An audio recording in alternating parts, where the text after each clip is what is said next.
Well, good evening. Welcome to those. You are the remnant that has persisted through the exile, and you've made it to the last lesson. This is our 8th session on the book of Nehemiah. And so those of you online, those of you here, glad that you made it through. As you remember, the last lesson and this one, we finished the book of Nehemiah, and we thought, let's just go on from the end of Nehemiah to the New Testament, because that's pretty much the time between the Old and New Testament. So we're going to finish that up, kind of moving up to the pinnacle of history. So let me pray for us, and we'll dive right in. Lord, thank you so much for the privilege we have to gather. We don't take that for granted. It's not true for all of our sisters and brothers around this world. And I pray, Lord, that we would take this opportunity to study your word, to let it seep into our heart. May it show itself through our actions, Father. I pray for tonight that you would inquire, just touch our minds and our hearts. I do pray for the needs of this group of people, this congregation in my hearing. I pray for your healing. I pray for your presence. I pray for your comfort. Father, I pray that everyone would feel a sense of nearness to you. In Christ's name, amen. Here's our number for questions during class. Whether you're wherever you are in the world, watching online or here, you text it right now while we're talking, and we'll try to answer as many as we can. So the Nehemiah Principle, when we looked at Nehemiah, he lived, if you remember the dating, he left a great post, a great government position, and in the Persian Empire, came to Jerusalem, helped rebuild the wall. It took 52 days, some great leadership lessons and some great faith lessons. Now that's one thing today, I'm already on my first rabbit trail. That is one thing I do want to tell you today, is that the leadership literature is exploded in our world. And if you go to the bookstores, if you get on Amazon or any other ebook seller, you'll realize that books on leadership have really propagated.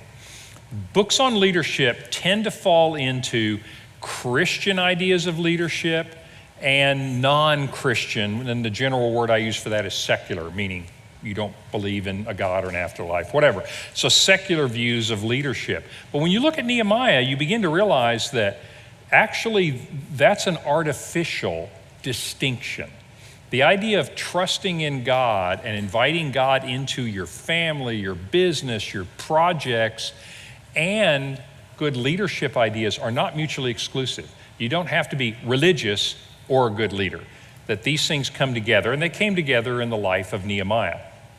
So let me recap the time between the Old and New Testament. So from about 400 BC, about the end of Nehemiah's life, you've got several prophets, those books at the end of the Old Testament, like Malachi, the last one, they're all writing around that time as well.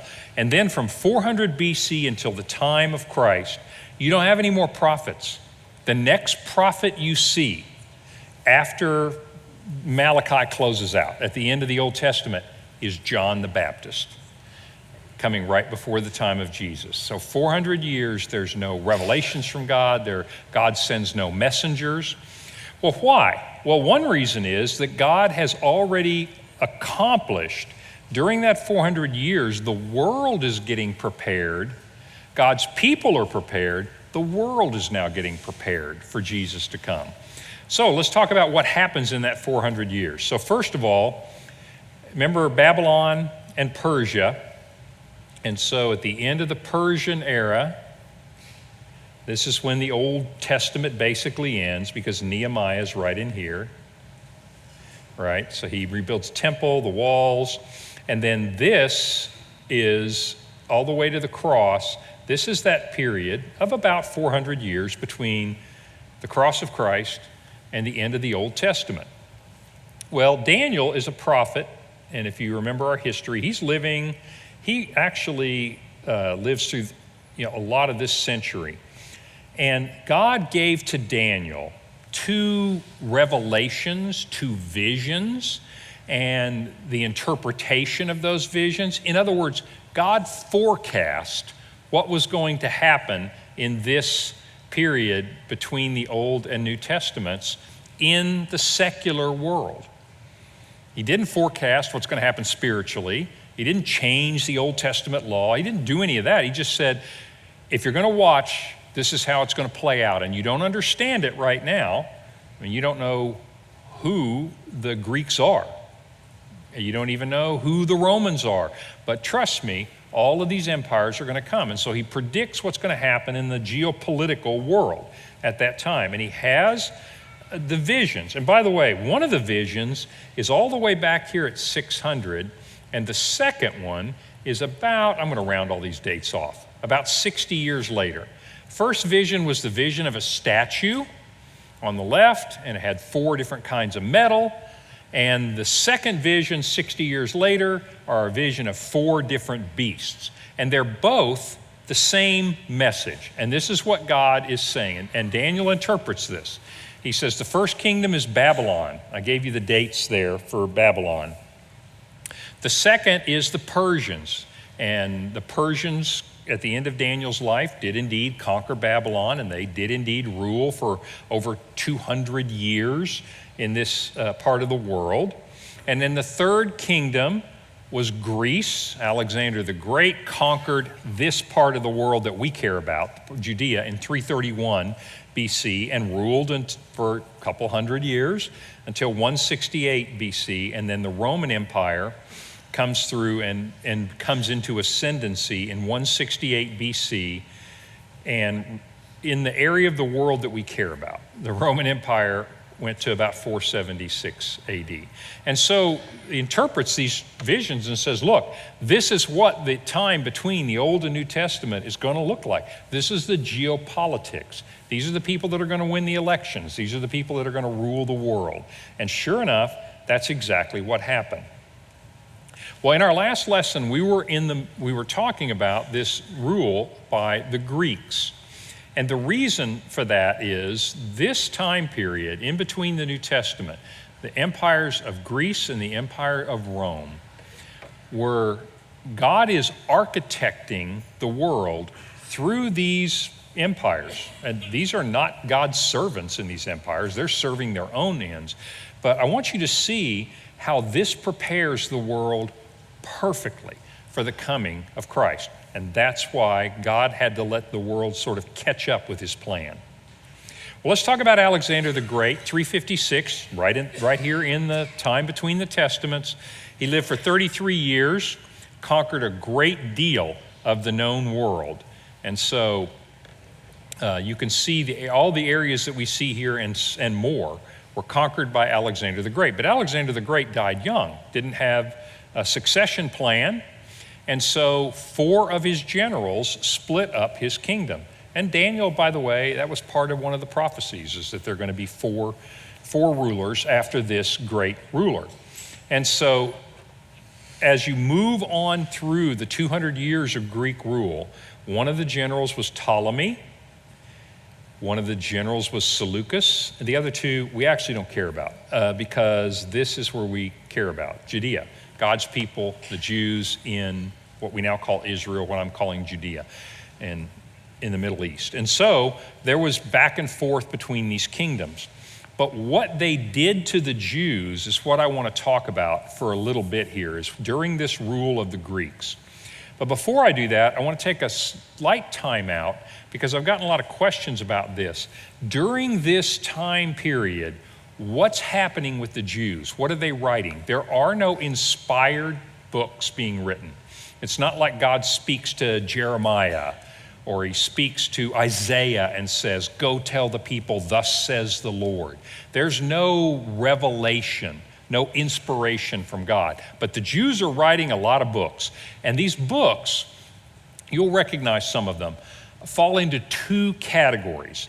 And so around this time, all the way up to the time of Jesus, you have 2 categories of writings. One category is called Pseudopigrapha. And remember that, it'll be on some trivia test at some point. Anyway, Pseudopigrapha literally just means false writings. And what that is these are books that somebody wrote and said they were written by somebody else. So for example, one of the books in this, and this isn't even close to all the Pseudopigrapha, there are Jewish authors writing all kinds of books. They're books about myth, they're books about the Bible. They're not inspired. One of the most famous is this book of Enoch. And if you get online, you'll realize there's quite the little society of people that like the book of Enoch. I like the book of Enoch too, it just isn't inspired. But the book of Enoch was supposedly written by an Old Testament character named Enoch. So who is Enoch? So remember Adam, first man? Remember that whole thing that really went sour with the first two kids? Well, after Cain and Abel, Adam has another son named Seth. And actually, Seth has a son, etc. If you go down to the 7th generation from Adam, you get a guy named Enoch. So he lived way, way back in time, right? Enoch is interesting because in Genesis chapter 5, you can read about this, the generations of Adam, and the 7th one is Enoch. And Enoch was a righteous person. He's one that was faithful to God, and it said he walked with God, and God took him from the earth, that he disappeared. So the thought was Enoch didn't die. God took him from the earth because he was a righteous man. And so, millennium later, some author says, I'm going to write a book, and I'm going to say it's by Enoch, and it's going to be Enoch telling you everything he saw in heaven. This is kind of what these books are like, okay? Well, it's really interesting because he tells you all this stuff about angels. It's not necessarily true, but what's interesting is it's what Jews in this time were talking about. These were bestsellers, you know, on the New York Times bestseller list in the time between the Old Testament and the New Testament.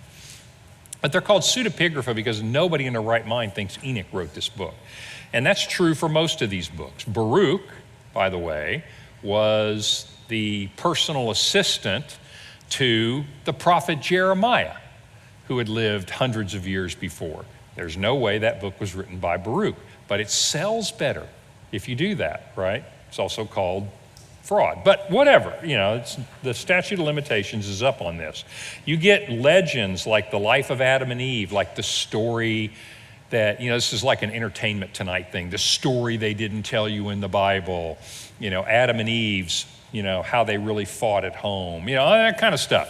And so that's what these books are. But they're, all joking aside, there are all kinds of writings during this time period of myth and fancy and so forth. The ones you're probably more familiar with is a second category of books called the Apocrypha. You're probably more familiar with the Apocrypha, and this is, by the way, the list of the Apocrypha. These books appear in the Catholic Bible. So these books were they weren't in the Hebrew Bible. Then, during this time period, everybody spoke Greek, right? Remember I told you one of the things that Alexander the Great did is he spread Greek culture and Greek ideas literally all over the world. And so it got to the point where Jews didn't speak Hebrew anymore. They couldn't read Hebrew, but they could speak and read Greek.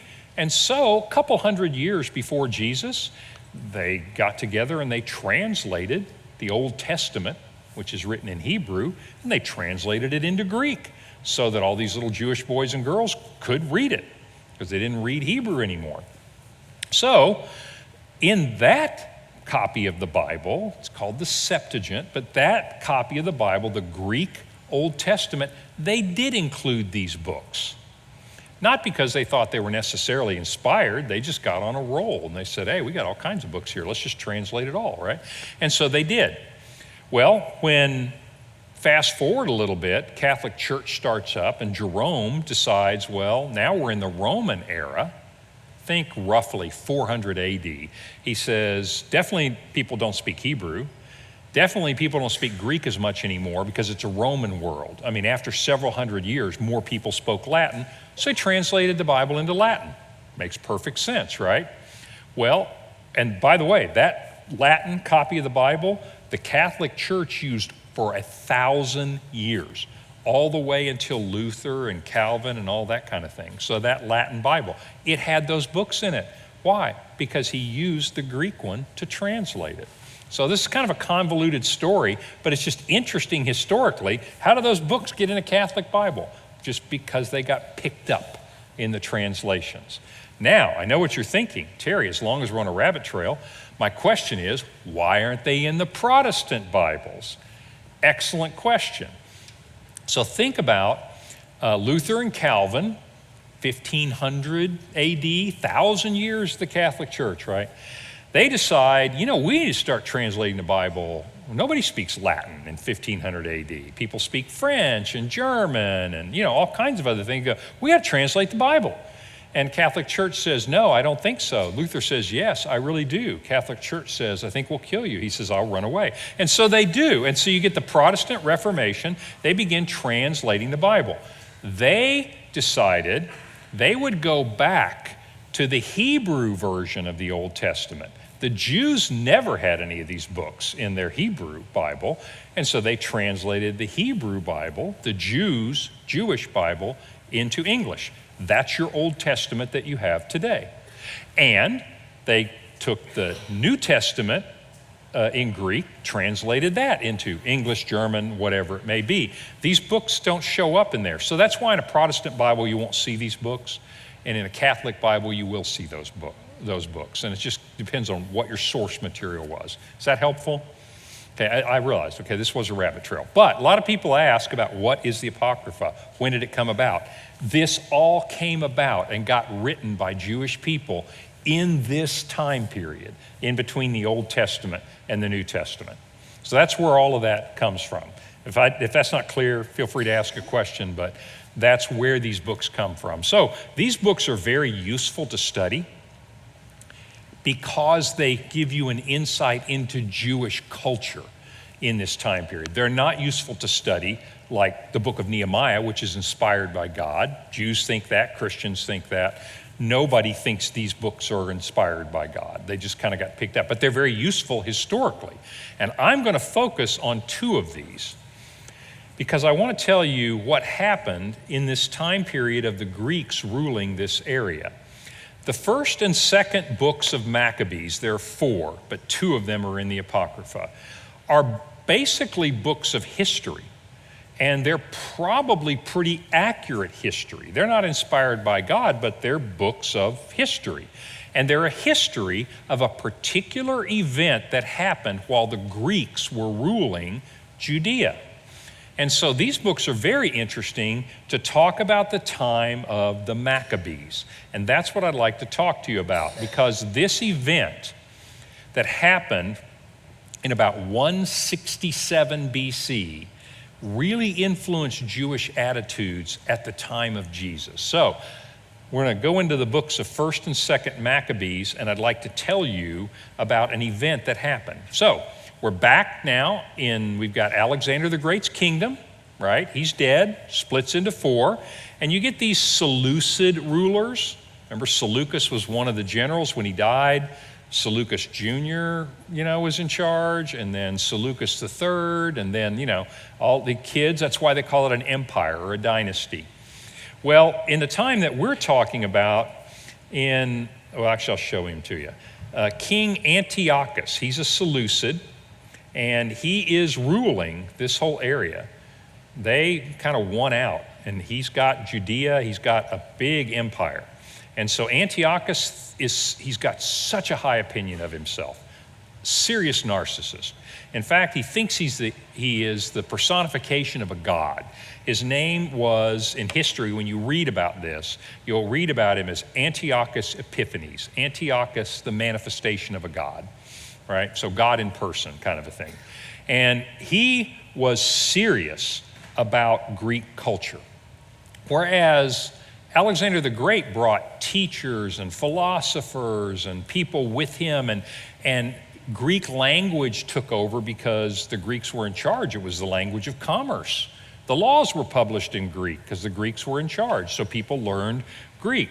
They bought into Greek ideas and Greek gods, really more through persuasion than anything else. But by the time you get to Antiochus, persuasion has gone away. He's tired of people who don't recognize the supremacy of the Greek way of life. And so, let's go to the book of Maccabees, and I want to quote from this. So, King Antiochus wrote to his whole kingdom that everyone should be one people and that each person should forsake their own laws. And all the nations agreed according to the word of the king. So he sent to the people that used to be Iraqis and Iranians and the Jews and the Syrians and the Jordanians. I'm using modern terms, but you got all these ethnic people. They have their gods, they have their way of life. And he writes a letter and says, you're all in my kingdom now.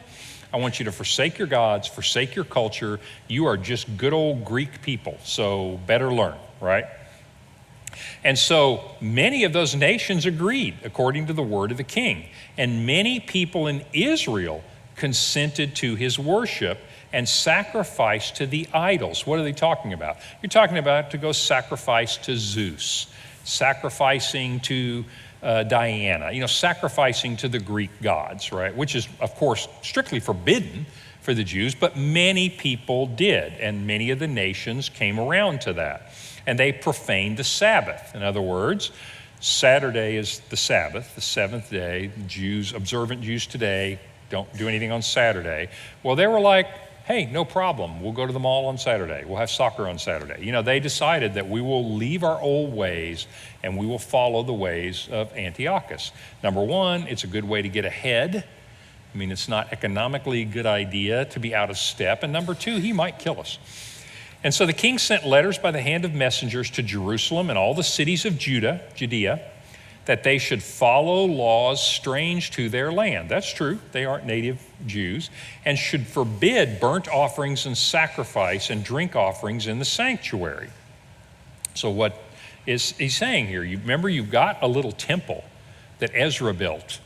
You've got a wall around Jerusalem that Nehemiah had built couple hundred years before. And so they're doing sacrifices in the law of Moses. You bring in your sacrifice, they transfer your sins, and you're basically being good Jews. He said, no more of that. No sacrificing to your God.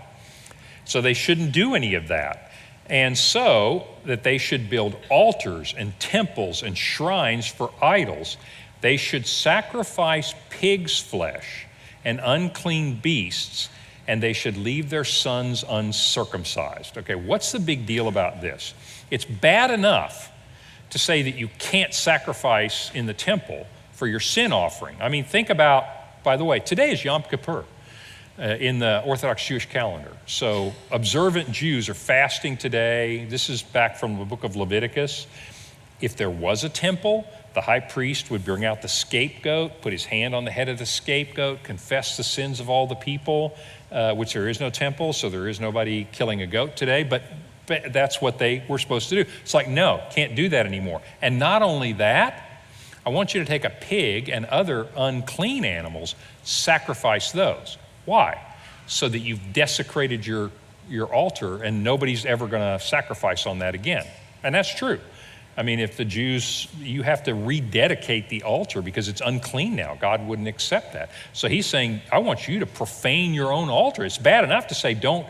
It's sort of like coming to us today and say, you can't go to church. And by the way, not only can you not go to church, I want you to burn your building down. It's way more intense, right?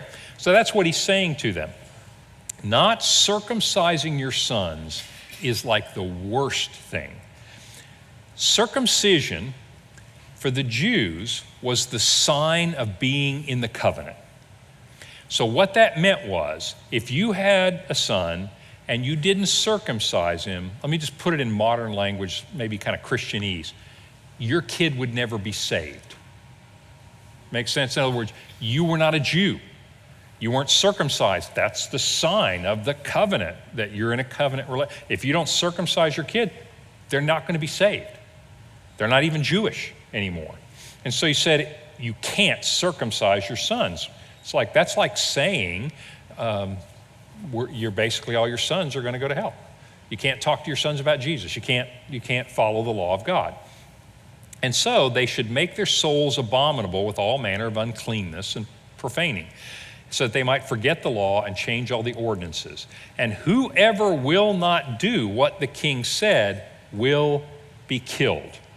According to these words, he wrote to his whole kingdom, and he appointed overseers of all the people, and he commanded the cities of Judah to sacrifice city by city. Antiochus was dead serious about this. They killed, if you read through Maccabees, I think I only have one ugly part here I'm going to quote to you, but you read through it, it is brutal, what he did to the Jews. He literally was going to stamp out the religion. You'd be killed for having a copy of the Old Testament. You'd be killed for circumcising your child, etc.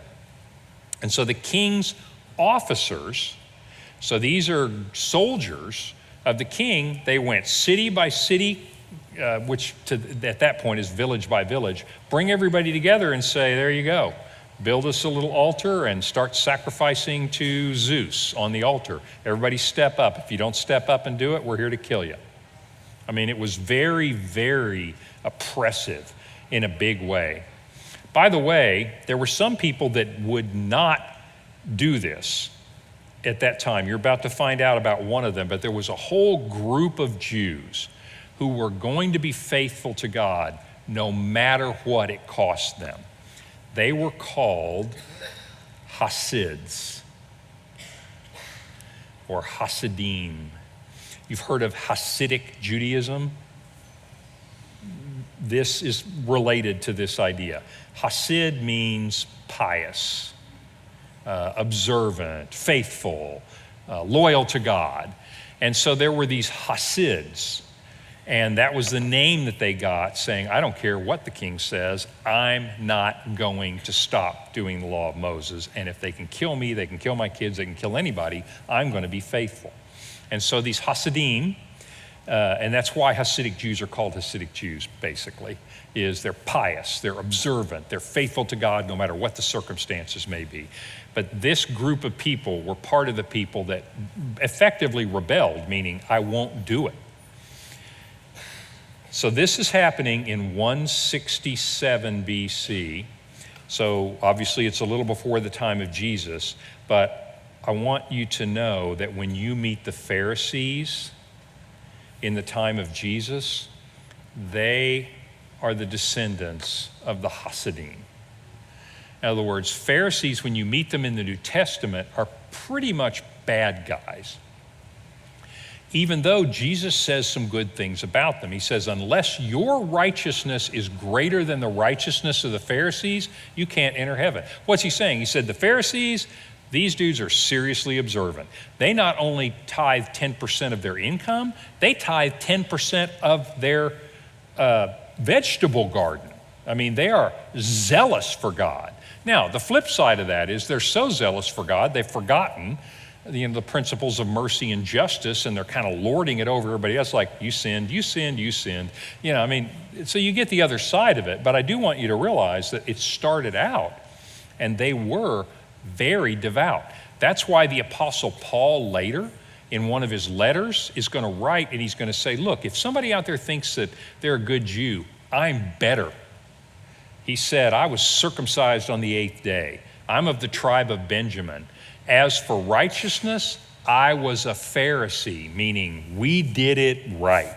We were at church Sunday morning, Sunday night, and Wednesday, right? So this is where the Pharisees come from, are these Hasids. So the king's officers go to a certain city called Modim, and they call everybody together to sacrifice. And many of Israel, meaning many Jews, came together, and Mattathias and his sons, Mattathias is a Jew, were gathered together. And the king's officers spoke to Mattathias, you are a ruler and an honorable and a great man in this city. You have sons and relatives, therefore you go first. Well, that's pretty smart, isn't it? They can get Mattathias, the mayor, to go first, then everybody else is probably going to go along with them. And so, now therefore, you come first and do what the king says, as all the other nations have done. Men of Judah have done this. People in Jerusalem are doing it. Don't you guys worry. You just need to obey. And you and your house will be called the king's friends. And you and your sons will be honored with silver and gold and many gifts. And Mattathias answered and said in a loud voice, if all the nations that are in the house of the king's dominion listen to him, to each one fall away from the worship of his fathers. And if they've made the choice to follow his commands, that's fine. But I and my sons and my relatives will walk in the covenant of our fathers. Heaven forbid that we should forsake the law and the ordinances, the law of Moses. We will not listen to the king's words to go aside from our worship on the right or on the left. We will not do what the king says. Who does that remind you of, by the way?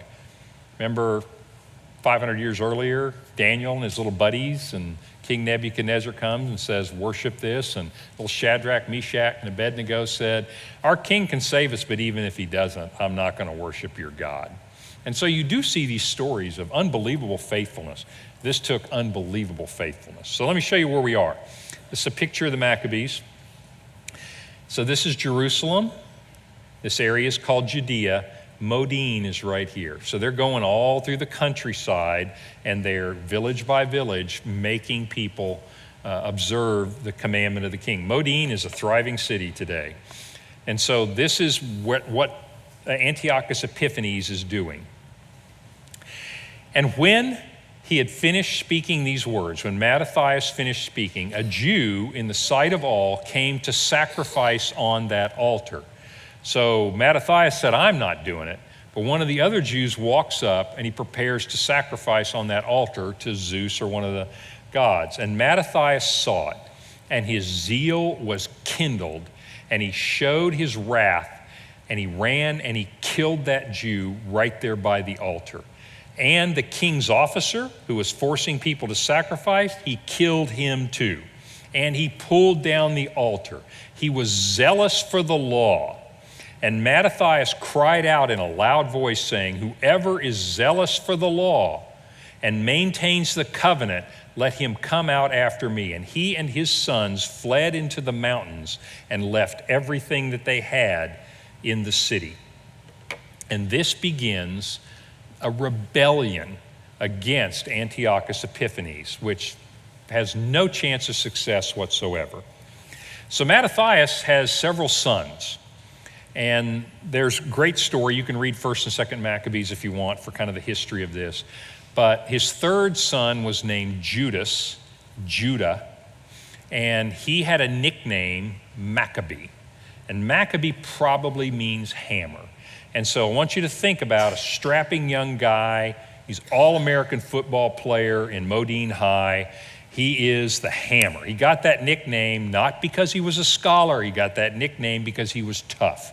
And he was a good fighter, and he was just a good athlete, whatever. Well, long story short, obviously the Greeks come after them. They start to have fighting. Some of the Jews rally with them, and they actually get a little rebellion going. And Mattathias is killed. A number of the boys are killed. But Judas Maccabee is actually successful. They actually beat the Greeks that are stationed there. And so the Maccabees are named after his nickname. And so this is called the Maccabean Revolt. And so it happened between 167 to 164 BC while the Greeks were ruling. And Maccabeus, Judas, and those who were with him, because the Lord was leading them, recovered the temple and the city of Jerusalem. They actually gathered enough people together that they defeated the Greek soldiers. And they pulled down the altars to all the idols that had been built in the marketplace. And having cleansed the sanctuary, they rebuilt another altar. Why did they have to rebuild another altar? Because Antiochus sacrificed a pig on that altar. They tear it down. They build another altar in the temple, brand new, unhewn stones, and they rededicate this altar to God. And so they burned incense, lighted lamps. In other words, they restarted the worship. And I want to pause there for a second and tell you that this event, when they came into the temple, they tore down the altar, they took all the idols out, they put everything back the way it was, and they reconsecrate the altar. Well, one of the things in the temple is there's a light that's always burning, a candle that's always burning in the temple. And it's burning olive oil, but it's not just any olive oil. It's olive oil that's been consecrated by the priests. And it takes a week or so to consecrate this olive oil. Well, when they get in there, they light it and they realize they only have enough olive oil for this light to go one day. And according to the story, miraculously, that olive oil one day supply lasted 8 days until they had more consecrated olive oils. That is what Hanukkah is. And so today, right around Christmas time, some Jews, observant Jews, celebrate Hanukkah. Hanukkah's not in your Old Testament. It's a remembrance of this historical event that happened between the Old Testament and the New Testament, and it's a remembering that God overthrew the oppressors and blessed Judah, Maccabee, and the army to throw them out, and God gave them a miracle to rededicate the temple. Does that make sense? Why am I telling you about this? 2 reasons. One, I want you to see what the Jews are going through and the persecution they're going through as this prophecy plays out, because all of God's plans don't always end up to be comfortable for you and me. There's nothing in the Bible where Jesus says, if you follow me, I'll make sure everything goes well for you. Oh, sure, the stock market might fall like crazy and other people's IRA might go down, but not yours. No, there's nothing in the Bible that says that. In fact, it says God will be with you, and God is working in all circumstances for good, and you are adopted into the family of God, and you're in the family business, but there's nothing in there that says it's all going to be roses for you. And you see that playing out, and yet God's plan is moving forward.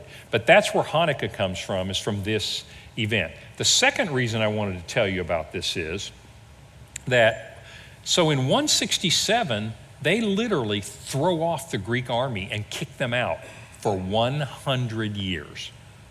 They rule themselves. The Jews rule themselves from, I'm rounding all this off, but basically from about 164 until the Romans show up 100 years later and conquer everybody.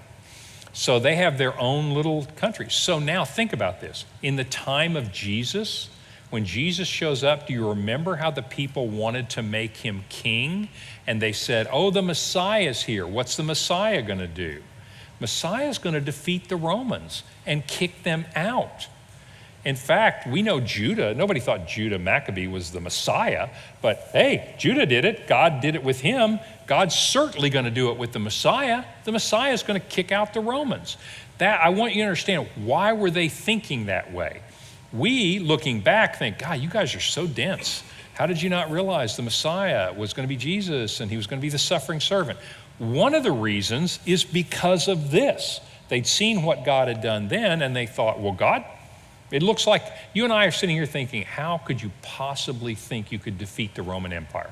Because in 167, they defeated the Greek Empire. And so it's really interesting to have an insight into how they're thinking at that time.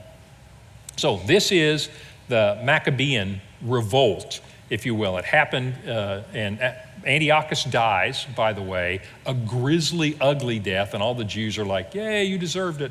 And so then they have their own kingdom for about 100 years. So moving forward in our time, what have the Greeks done? Pause here and think about it. What have the Greeks done other than really ugly, mean stuff? Greek language is all through the world. Everybody, if you can read and write, you read and write Greek. Can't read and write, you at least understand and speak Greek. You might be bilingual, but you definitely understand Greek. And so you get a ubiquitous culture around the world. Everybody in the world understands the origin of the universe story according to the Greeks. They all understand Greek religion, Greek philosophy, Greek government, and the Greek language. So, about 63 BC, the Greek kingdoms are conquered by the Romans. And so Rome kind of has been quietly nursing an empire. In Italy, Rome's got this great military machine, and they start conquering the world. And on the map I'm showing you, in all these colors, you can just sort of see the expansion of the Roman Empire. Roman Empire lasts a long time. Roman Empire is extremely successful, evil, but successful as empires go. And so Rome conquers all this area that you can pretty much see on this map. And you remember Julius Caesar going into Britain. If you're a student of classics, you probably read his story about the Gallic Wars. That's France. He conquered France. He was stationed over here in Spain. He conquered most of Spain, etc. Well, in 63 BC, so the Jews have been ruling themselves for about 100 years. Well, Pompey, one of the great Roman generals, comes riding in 63 and says, no more of that nonsense. You guys can kind of rule yourselves if you want, but you're paying taxes to us. And so the Romans had an interesting way of ruling it. They didn't care if you became Roman culture, not like the Greeks wanted you to become Greeks. They don't care if you become Romans. They just want your money. They want your taxes, and they don't want any trouble. And so they didn't even do the municipal courts. They don't want to fool with ruling this place. They care nothing for justice. It's like if you're in Syria, I don't care. You got a bunch of judges here, do your own law. As long as you don't mess with the Romans, as long as you don't do capital punishment, we can't have you killing people. That's bad for business. And as long as you pay your taxes, we really don't care what kind of laws you have. You better worship the emperor, but you can also worship all these other gods if you want to. The Romans are very practical people, right?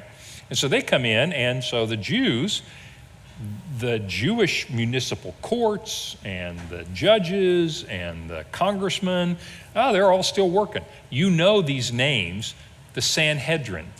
Remember in the New Testament, you talk about the Sanhedrin or the Sanhedrin, the ruling council of the Jews. They're still the ruling council when the Romans show up. What can they do? Can they make foreign policy? Of course not. Can they tax you? Of course not. The Romans do all the taxing in this place. But, you want to go punish people for some religious offense, or you want to, put thieves in jail, you just knock yourself out, right? And so you get local rulers under, of course, the umbrella of the Romans. That's the way the Romans ruled. The Romans did something else that is huge. The Romans conquered this whole area, and they went from 63 BC, by about 19 BC, they have conquered everywhere you see on this map. Now, at any given time in history, like today, if you look at this, you're going to have to go all the way back to this period in history. Now, this sounds crazy. You're saying, Terry, that's almost 2,000 years. Yes. You're going to have to go back almost 2,000 years when there wasn't a major war somewhere in the world. Today, what do you have? You have Russia invading Ukraine, and you've got a war going on. And when that one ends, there'll be another one. There have always been armed conflict. There's no armed conflict from 19 BC until 181. 200 years. This time period is so famous it has a name. It's called the Pox Romana, which is Latin for the Roman peace. It's so unprecedented in history. Why are there no wars? Because nobody messes with Rome. Rome is the power in the world. The only skirmishes you have are really up in Germany and a few areas like that, where you've got some tribes up here that are kind of fighting against the Romans, and they just go in and mop them up. There's no war. This whole area, there's no war. It's like today. Suppose you want to take the gospel to the Ukraine. You would say, maybe not right now, right? It's like you can get killed over there. There's an active war going on.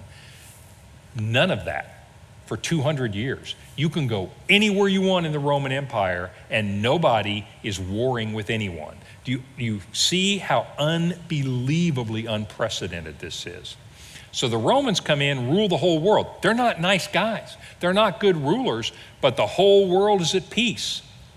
And Rome brought great construction. They built roads everywhere to manage their empire, to govern their empire. And nobody was allowed to have fights with other people. There were no wars between different groups of people. And so you have this Roman peace for 200 years. Make sense? So what did the Greek and Roman empires do that fit God's plan? Well, one of them brought a universal language and culture where everybody could communicate, and the Romans brought peace and roads. You can travel anywhere you want to. Some people have said that if you were God and you wanted to bring the gospel to the world, why don't you wait till 2022? You got Facebook, you got TikTok, you got all these ways to reach the world. Actually, there's never been a better time than this. Every Christian can go anywhere in the Roman Empire. You can talk to anyone without interpreter. The Apostle Paul, your New Testament's written in Greek, and it's written to people whose natural language is Greek, whose natural language was Turkish, whose natural language was all kinds of things. But you write them a Greek letter, they can read it. And you can travel anywhere. And there's no customs. It's like the EU, only better. You know, there's no vaccinations required. There's no customs. There's no duties. There's no visas. You can travel anywhere. And so the Greek and Roman empires during this time, leading right up to the time of Jesus, serve God's purpose very well because the world gets ready for the good news. That's what the word gospel means, the good news of Jesus Christ, to literally spread like wildfire throughout the world. Okay? One more thing that's happening here. Let's talk about some Roman leaders and just how we're going to go right up to the time of Jesus right now. And so you have Julius Caesar. Everybody knows about Julius Caesar. Lived, there's you can see when he lived, 100 to 44 BC. Remember, he was murdered by the Roman Senate because it's really fascinating. This is like a level of politics that even our politics hasn't gotten to, all right? So they murder him because they don't like his policies. And Mark Antony is one of his generals, and a guy named Octavian is his heir, adopted heir. And so I'm leaving out a lot of history here, but those two guys duke it out to see who's going to be the leader. Mark Antony flees to Egypt, has an affair with Cleopatra. I mean, like, you're saying, oh my gosh, Terry, these names come right out of history books. Yeah, they do. The gospel's happening in real live history with real live people. And so Octavian wins the war. Cleopatra turns on Mark Antony, says, you know, actually, Octavian's better looking. I think I'm going to go with him. And so Octavian wins the war, and you know him from history as Caesar Augustus. And so he becomes Caesar because he is Julius Caesar's adopted kid. So his family name is Caesar. And his title is Augustus, which means godlike guy. And so he becomes the emperor from 63 BC to 14 AD. And you're like, oh my gosh, Terry, we're right into the Gospels. We're right into Christmas. In the reign of Caesar Augustus, a census was issued for all of the world. And Joseph and Mary went back to the town that Joseph was from Bethlehem. That's happening right here. Why can they travel? Good roads, no customs. Everybody can speak the same language. Everything's going well. So Octavian becomes an extremely successful emperor for, as you can see, 77 years.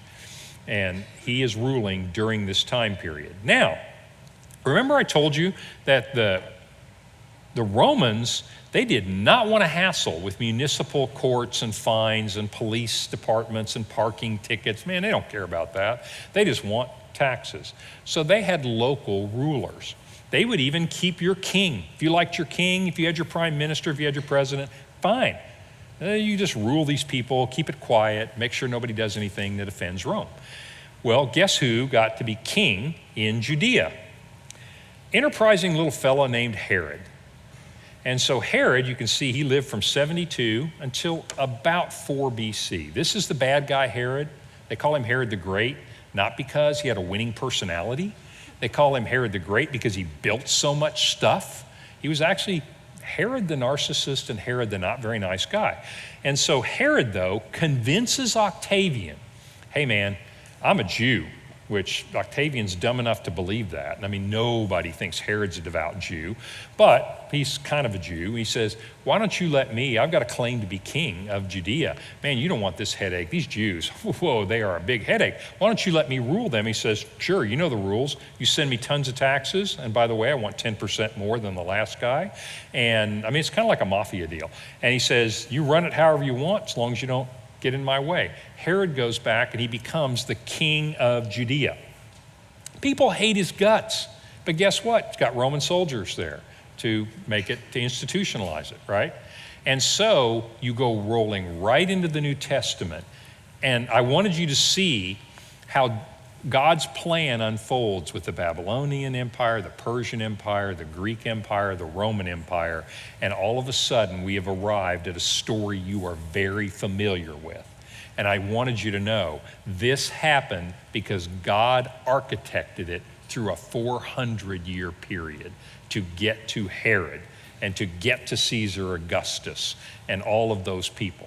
All these things happen just like Daniel said 600 years earlier in the dream God gave him, and the world became prepared for Jesus Christ to come. And here is the familiar cast of characters that you meet as the New Testament opens. Make sense? This is a beautiful little passage in Galatians 4. This is Paul writing to people in Turkey, writing in Greek, but they can read it. He's traveled to Turkey. Why? Because you can travel anywhere you want to travel. He set up churches all through this whole region of Galatia. And so he wrote this, when the fullness of time had come. I hope that phrase means more to you now. When the fullness of time had come. What does that really mean? It means this is what God wanted to do all the way back in the Garden of Eden. This is what God was working toward when Nehemiah built that wall. So there's actually a Jerusalem here for Jesus to come to. That's why Ezra rebuilt that little temple. So there are actually Jews here. That's why the Persian king said, you Jews can go back to Judea. So there are Jews here when this happens. The fullness of time, it took God 400 years geopolitically to architect the circumstances to be the fullness of time. God sent his son, born of a woman, born to a Jew, that's what that means, to redeem all of the Jews so we might receive adoption as sons. And because you are sons, God has sent the Spirit of his Son into your heart, crying, Father. So you are no longer a slave, you're a son. And if you're a son, then you're an heir to God. And so to me, it's faith building to realize when you look at real history, God predicted it. It played out. And despite all the Caesars and all the Alexander the Greats and everything they had in mind, they came and they died and they left, and the plan of God just keeps moving on. And everything comes together the way God foresaw so long ago. That's what happened between the Old and New Testaments. And it's like God had set the spiritual stage. Now he needed to set the geopolitical stage so that everything came together. And now is the right time for Christ to come. And that's the story of Nehemiah, and that's the story between the Old and New Testament. So my hope is that when you think about that, you think if God, and I really want you to think about this. Let this get in your head and then let it travel that 12 inches or so down to your heart. If God can architect history, if he can use evil people like Herod, if he can use horrific governments like the Roman Empire, if he can foresee Alexander the Great and beyond Alexander the Great, and he can conduct all these people who are singing their own songs and end up with exactly what he wanted, don't you think he can architect your life and my life? He certainly can. if he is a God who can bend all of history and kings and armies to his will, I think that he can safely guard you and I through the troubles in our lives. He is the God of history, and he's also the God of Terry, and he's the God of you. And he will architect our lives just as successfully as he architected all of history. That's what I really want you to take away from this. Your God is trustworthy. He did all this on the public stage so that you and I would know in our heart he'll do the exact same thing in my little corner of the world that I don't even think anybody cares about. But your God cares about it, and he's a God who's powerful enough to do something about it. Amen? Amen. We do not meet next week, so we won't start a new series next week. It's a break for all the schools here, fall break for the schools, so it's hard to have enough people to do children's ministry here, frankly, and trust me, you do not want them in here. So we will start in 2 weeks. On October the 19th, we're going to start a new 5-week series, take us right up to Thanksgiving. I want to talk about a book of the Bible. But since we just did an Old Testament book, I want to do a New Testament book. But I'm not going to tell you which one, but here's a hint so you can be working on it. This is the oldest book in the New Testament. Now you're probably thinking, oh, a gospel, Matthew, Mark, Luke, or John. No. They're not the oldest writing in the New Testament. This first letter, the oldest document in your New Testament, was written to Christians just like you and me. You will be shocked at the similarities. And so I want to talk to you about who it was written to and what it had to say. Because this is the first letter written. These are like seriously early Christians, right? These are beta version test Christians, right? That seriously early Christians. And so if you have a guess, you can email me. And your name will be put in a hat to draw out for a prize. But we don't actually have a prize. But I will give you kudos if you guess the oldest book of the New Testament. I'll see you in 2 weeks and we'll study that.